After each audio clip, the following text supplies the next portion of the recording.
Hello guys, welcome back to my Vartika Rajput motivation video. आज आप लोगों के लिए एक ऐसी भारतीय महिला की कहानी लेकर कर आई हूँ जिसे सुन करके आप खुद सोचेंगे कि कोई शादी के बाद में भी इतनी मेहनत करके और अपनी मंजिल को हासिल कर लेती है। जी हाँ, आज आपको मैं ऐसे ही हमारी भारतीय महिला मनोरमा की मैं कहानी सुनाने जा रही हूँ जो बिल्कुल सच्ची घटना है, जीवन की बिल्कुल सच्ची बात है। शादी के बाद में भी महिलाओं में अगर जुनून हो तो वो जो चीज़ें पाना चाहती है वो ज़रूर पाती है। और किसी में अगर पढ़ने का पागलपन हो तो वो पढ़ कर के क्यों ना आगे बढ़े, वो बढ़ सकती है, जैसे मनोरमा की थी। जी हाँ, मनोरमा ने शादी के बाद में उनके पति का जो बिजनेस था वो था मिर्च मसाले का बिजनेस था। और बात होता है ना कि बिजनेस कभी या तो चले या फिर कभी बंद हो जाए, या चले या बंद हो जाए, क्योंकि बिजनेस एक ऐसी चीज होती है जिसका ये पता नहीं होता कि कब ये चल सकता है और कब ये बंद हो सकता है। ऐसा ही मनोरमा के साथ में हुआ। जी हाँ, बिल्कुल मनोरमा के साथ में यही हुआ, उसके बिजनेस को लेकर के, उसके पति के बिजनेस को लेकर के।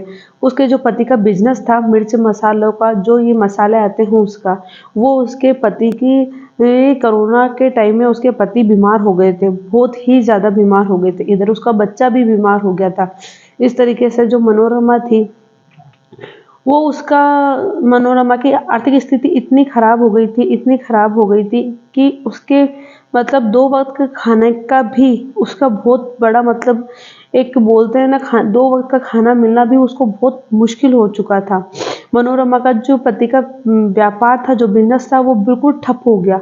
फैक्ट्री में जो था, जो ताला लगाना पड़ा मनोरमा के पति को। इधर मनोरमा के पास में उसके पति का इलाज कराने के लिए भी पैसे नहीं थे। ऊपर से जो उसका बच्चा था, 9 साल का बच्चा था, वो इतना बीमार पड़ गया, इतना बीमार पड़ गया कि उसके लिए भी उसके पास पैसे नहीं थे। पर अब मनोरमा करे तो क्या करे, क्योंकि आप जानते हैं कि माँ सब कुछ देख सकती है पर अपने बच्चे की ऐसी हालत नहीं दे सकती है। एक दिन की बात थी जब मनोरमा के पास में अपनी टीकी के लिए भी, एक बिंदी लगाने के भी पैसे नहीं थे। इधर से मनोरमा का जो बेटा था वो बहुत ज़्यादा बीमार हो गया। पास पड़ोस में ही एक प्राइवेट क्लिनिक पर गुरुवार के दिन एक डॉक्टर बैठता था। मनोरमा बहुत खुश हुई, भाग करके उस डॉक्टर के पास गई अपने बच्चों को लेकर के। बोला कि सर, मेरे पास फीस तो नहीं है पर मेरा बच्चा बहुत ज़्यादा बीमार हो चुका है, आप प्लीज़ इसे देख लीजिए। डॉक्टर ने जैसे ही देखा और बोला कि इसको तो डॉक्टर की ज़रूरत है, आप हॉस्पिटल में लेके जाइए, हॉस्पिटल में इनको भर्ती कराना पड़ेगा। और उन्होंने एक प्राइवेट हॉस्पिटल का नाम उनको दे दिया। पर वो दौड़ी दौड़ी अपने घर पर आती है, देखती है अपनी अलमारी में सब जगह उसको पैसे नहीं मिलते हैं। एक पुराना जो बक्सा होता है उस पर वो जाकर के देखती है तो 100 रुपये उसको मिलते हैं। वो फटाफट से 100 रुपये लेकर के वहाँ से रवाना हो जाती है। 7 रुपये उसमें से 7 रुपये वो उसमें से ऑटो रिक्शा वाले को दे देती है। पर वो ये सोचती है कि मैं अगर प्राइवेट हॉस्पिटल में जाऊंगी तो वहाँ पे 400-500 रुपये तो प्राइवेट हॉस्पिटल की फीस ही हो जाएगी। अब वो करे तो क्या करे। फिर वो सरकारी हॉस्पिटल उसके दिमाग में आता है और वो सरकारी हॉस्पिटल में अपने बच्चों को लेकर के जाती है। बड़ी मुश्किलों से वो अपने बच्चों को वहाँ पे एडमिट करवाती है और जो पैसे बचते हैं वो 5 रुपये का उससे वहाँ का जो पर्ची होती है वो कटवाती है। मनोरमा बहुत ही दुविधा में फंस जाती है कि वो क्या करे। यहाँ तक कि उसकी सास भी थी जो उसको पैसा देने के लिए उस टाइम बिल्कुल भी राजी नहीं थी। मनोरमा ने वहाँ पे बैठे बैठे अपने बेटे के पास में, जब अपने बेटे की वो इस तरीके से हालत देख रही थी, तब वो ये सोच रही थी कि मेरे पास में आज अपने बेटे के इलाज करने के लिए भी 400-500 रुपये नहीं है। ये जिंदगी क्या मैं अपने बच्चों को दूंगी, अपनी बेटी को दूंगी या अपने बेटे को दूंगी। जो चीज़ आज मैंने देखी है, भोगी है, क्या वो मेरे बच्चे भी मेरी यही लाइफ देखेंगे। उसने बोला मैं ऐसा तो नहीं कर सकती, मुझे कुछ ना कुछ तो करना ही है। जब मनोरमा का ये था कि रेंट पे उनके किराएदार रहते थे, तो वहाँ के स्टूडेंट ने बोला कि आप है ना नर्सिंग का कार्य कर लीजिए।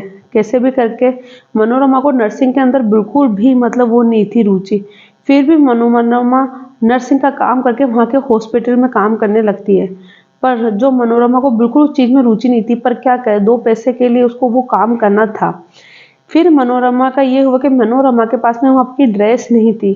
तो एक दिन ये होता है कि जो वहाँ की सबसे बड़ी नर्स होती है वो उसको डांट देती है कि तेरे पास में क्या ये भी नहीं है, ड्रेस भी नहीं है कि तू ड्रेस भी वैसी पहन कर आ सके हॉस्पिटल जैसे। तो वो बोलती है कि नहीं मेरे पास इतने पैसे ही नहीं है। इस तरीके से उसका खटपट हो जाती है और वो बहुत सोचती है कि मैं इसको छोड़ दूँ, पर वो छोड़े कैसे, क्योंकि उसको पैसों की बहुत ज़रूरत थी। इधर उसके पति अभी तक ठीक नहीं हुए।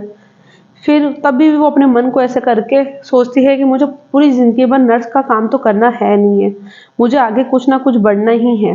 वो अपने पति को आकर के बोलती है मुझे नर्स का काम बिल्कुल भी अच्छा नहीं लगता, पर मैं क्या करूँ, मुझे करना पड़ेगा।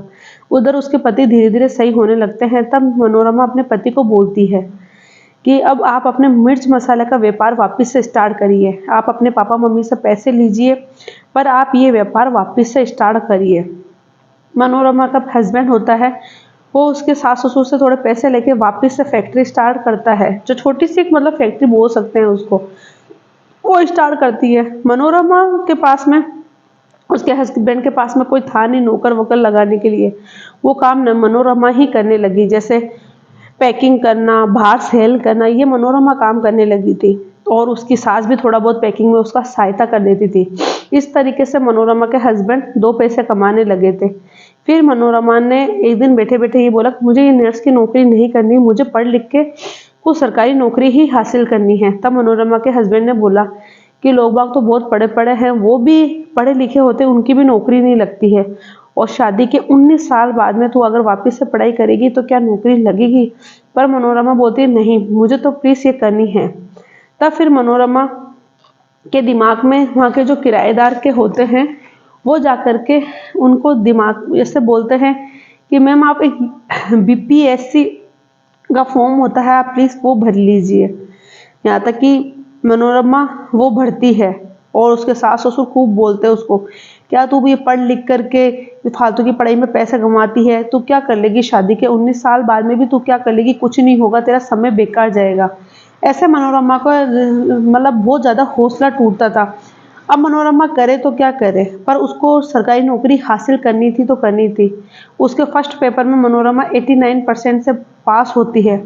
इस तरीके से मनोरमा को दिल्ली जाना पड़ता है दूसरे उसके लिए, और मनोरमा कुछ टाइम दिल्ली रह करके फिर वापस आती है। तब वहाँ के लोग रिश्तेदार सब उसको ये बोलते हैं पता नहीं दिल्ली रहकर आई होगी, क्या करी होगी वहाँ पे, हम लोगों को क्या पता, कॉपी किताब लेकर के सिर्फ बैठी रहती है, इसने क्या किया होगा क्या पता। खूब मनोरमा को गलत सलत उसके ऊपर इल्ज़ाम लगाया जाता है, पर फिर भी मनोरमा इस चीज़ से हार नहीं मानती है। और मनोरमा थी वो बोलती थी नहीं मुझे आगे बढ़ना है। एक दिन वो ऐसे बीपीएससी का फॉर्म दूसरी जो तैयारी होती है 3rd ग्रेड की, उसकी तैयारी करने लगती है।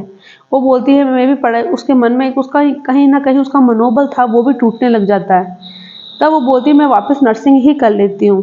तब जो मनोरमा की बड़ी बेटी थी वो बोलती है नहीं मम्मी आप ये ही करोगे और इसमें ही पास होकर के आप ऑफिसर बनोगे। मनोरमा की बेटी उसका बहुत साथ देती है और वो अपने मनोरमा का जो हस्बैंड होते हैं यानी कि उस पापा को, खुद के पापा को भी समझाती है और उसके हस्बैंड वापस समझ जाते हैं और मनोरमा वापस से अपने उसकी तैयारी करने लगती है। और मनोरमा की बेटी को मतलब उसके जो मनोरमा के सास ससुर है वो बहुत टॉर्चर करते थे, बहुत ज़्यादा टॉर्चर करते थे। पर मनोरमा की जो बेटी होती है वो बहुत ही साहसी होती है। वो अपनी माँ को कुछ भी नहीं बताती है कि उसकी दादी उसके साथ क्या करती है, कितना काम करवाती है, कितना उसको टॉर्चर करती है, कितना उसको मेंटली टॉर्चर किया जाता है, कुछ भी नहीं बताती। और मनोरमा को सिर्फ पढ़ाई करने के लिए बोला। जब बीपीएससी का जब लिस्ट निकली तो उस टाइम मनोरमा थी जो खाना बना रही थी। खाना बनाते बनाते जो उसके फ्रेंड्स वगैरह थे वो एकदम मनोरमा की लिस्ट निकलती है तो उसमें मनोरमा का नाम होता है। वो मनोरमा को बोलते कि तेरे रोल नंबर दे, रोल नंबर देते हैं तो उसमें उसके रोल नंबर होते हैं और उन्होंने फ़ोन करके बोलते हैं कि मनोरमा तू तो सिलेक्ट हो चुकी है। तो मनोरमा की मतलब आप सोच नहीं सकते हैं कि खुशी के मारे वो इतनी रोती है, इतनी रोती है अपने सास से गले लग के, और उसने जो चाहा वो मकाम हासिल कर लिया। पर उसमें उसका सबसे बड़ा जो सपोर्ट होता है मनोरमा का, उसका उसकी बेटी देती है। क्योंकि जो बेटी लास्ट मोमेंट पे जो साहस हार जाती है तो उसकी बेटी ही उसका हाथ थामती है और सहारा देती है अपनी माँ को आगे बढ़ाने के लिए, और वो बहुत बड़ी सरकारी ऑफिसर बनती है। आप ये चीज़ सोचिए कि शादी के 19 साल बाद में भी अगर किसी में पढ़ाई का जुनून हो, पढ़ाई करना चाहे और पढ़ाई का जुनून हो, तो वो कितनी से बड़ी सरकारी नौकरी और हासिल कर लेते हैं और अफसर बन जाते हैं। बस पढ़ाई करने का साहस होना चाहिए, पढ़ाई करने का एक पागलपन होना चाहिए, उस चीज़ को हासिल करने का पागलपन होना चाहिए कि हम ये चीज़ हासिल कर सकते हैं। और चाहे कोई सपोर्ट करे या ना करे, पर खुद का मनोबल कभी भी हमारा टूटना नहीं चाहिए। यही आप चीज़ सोचिए कि 19 साल बाद में भी कोई महिला इतनी पढ़ लिख कर के भी, इतनी विपत्तियों का सामना करने के बाद में भी वो एक इन एग्ज़ाम को देती है, पास होती है, अच्छे नंबरों से पास होती है। तो आप ये चीज़ सोचिए कि वो महिलाएं जिनके पास सारी सुख सुविधाएं होती हैं, पर वो भी कुछ नहीं कर पाती, सिर्फ अपने सपनों को एक चार दीवारी में बंद करके रख देती हैं। तो बस ये है कि जब महिलाओं की बात नहीं है, हर एक आज ये पुरुषों की भी बात है, अगर वो कुछ करना चाहे तो बस मनोबल होना चाहिए अपना साथ, चाहे कोई सपोर्ट करे या ना करे, पर यह है कि खुद का सपोर्ट खुद को करना चाहिए। ये सबसे बड़ी चीज़ होती है। रिश्तेदार अभी आप लोगों का साथ नहीं देंगे, जो घर के लोग होते हैं वो अभी आपका साथ नहीं देंगे, पर जिन दिन आप कुछ बन जाओगे ना, तो यही लोग आपके पीछे जाकर के तालियां बजाएंगे और यही बोलेंगे हाँ तुमने कर दिखाया। तो ये है, हमें कभी किसी की जरूरत, हम किसी की दो बातें सुन करके उससे अपने आपको कभी डीमोटिवेट नहीं करना चाहिए, बल्कि हमें हमेशा आगे बढ़ने के लिए सोचना चाहिए कि ये काम हम क्यों नहीं कर सकते, ये काम हम भी कर सकते हैं।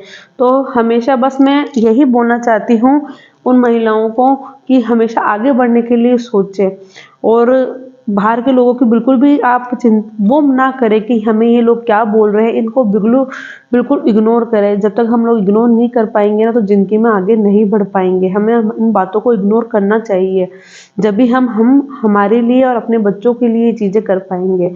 तो बस मैं अपने वर्तिका राजपूत मोटिवेशन वीडियो में आप लोगों को यही बताना चाह रही थी कि शादी के चाहे कितने साल बाद हो, चाहे 20 साल बाद भी क्यों नहीं हो, पर अगर हमें कुछ बनने का जुनून है तो हम जरूर बनेंगे, पर अपना मनोबल साहस को बिल्कुल नहीं तोड़ना, आगे बढ़ना है। बस यही चीज़ मैं आप लोगों को बताना चाह रही हूँ। अगर हमारा भविष्य अगर ऐसा ही निकला खराब, तो हमारे जो बच्चे हैं ना, उनका भविष्य भी फिर वे ऐसा ही निकलेगा। अगर हम हमारा अगर भविष्य सही नहीं कर पाएंगे, हम अपनी चीज़ें अपने जीवन की जो है कुछ करने की पहचान बनाने की नहीं कर पाएंगे, तो हम हमारे बच्चों का कैसे कर पाएंगे, आने वाली पीढ़ी का हम उनको कैसे सक्षम बना पाएंगे जब तक हम खुद ही सक्षम नहीं होंगे। तो बस मैं आप लोगों को यही कहना चाह रही थी कि हर एक महिलाओं को अपनी पहचान बनानी चाहिए, आगे बढ़ना चाहिए और अपने सपनों को भी साकार करना चाहिए। तो बस मैं यही बताना चाह रही थी। मैं वर्तिका राजपूत मोटिवेशन वीडियो में हमेशा औरतों के सपोर्ट के लिए, उनके साथ क्या मतलब क्या क्या चीज़ें उनको झेलनी पड़ती है शादी के बाद में, वो सारी आपको मेरे इस वीडियो में देखने के लिए मिलेगी। क्योंकि जो भी मैं वीडियो लेकर कर आती हूँ वो बिल्कुल सच्ची जर्नी के ऊपर ही वीडियो लेकर कर आती हूँ, जो वास्तव में हमारी भारतीय महिलाओं के साथ में होता है। तो आपको मेरी वर्तिका राजपूत मोटिवेशन वीडियो कैसी लगती है तो प्लीज़ कमेंट करके ज़रूर बताएं। और अभी तक आपने मेरे चैनल को सब्सक्राइब नहीं किया तो जल्दी से सब्सक्राइब, लाइक, शेयर करें, कमेंट करके ज़रूर बताएं आज का आपको मेरा ये वीडियो कैसा लगा है, ताकि आप लोगों के लिए मैं और न्यू वीडियो लेकर कर आती रहूँ। तो जब तक के लिए नमस्ते, जय हिंद।